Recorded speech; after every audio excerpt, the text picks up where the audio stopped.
I'm Elisa Hays and the creator of Sudsy's Barn. So I had a company that owned a touring children's theater group. We had units that traveled all over the western United States doing interactive children's theater. I was at fairs. Hand washing is a really big deal. You've got the petting barn, and then you need kids to wash their hands because E. coli is this really dangerous risk in the industry. I was actually specifically at the Alameda County Fair in California, and I'm not throwing them under the bus, but this is what happened. I was doing a show that taught kids about hand washing. The bad guy in the show was the Germinator, and kids took him down with bubble guns, the germ cops.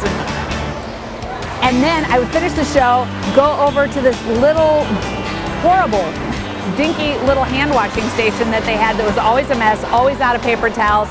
There's moms holding up their kids, trying to get their hands washed, kids screaming. And I thought, well, this is not congruent.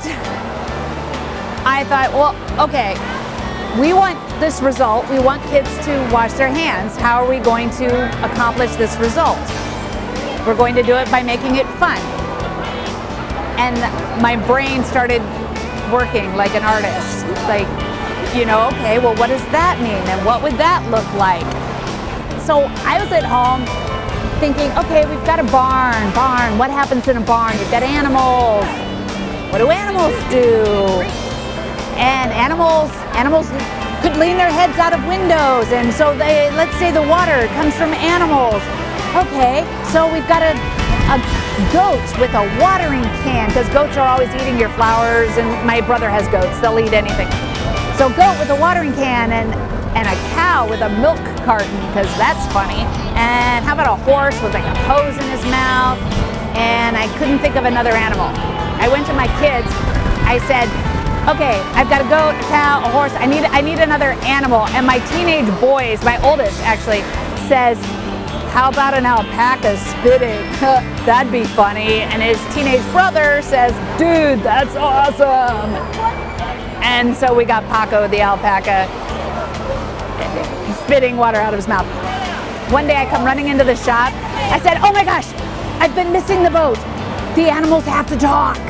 Woo-hoo, we're having some good time fun. That is, now that I'm helping you wash your hands. All right, keep on scrubbing.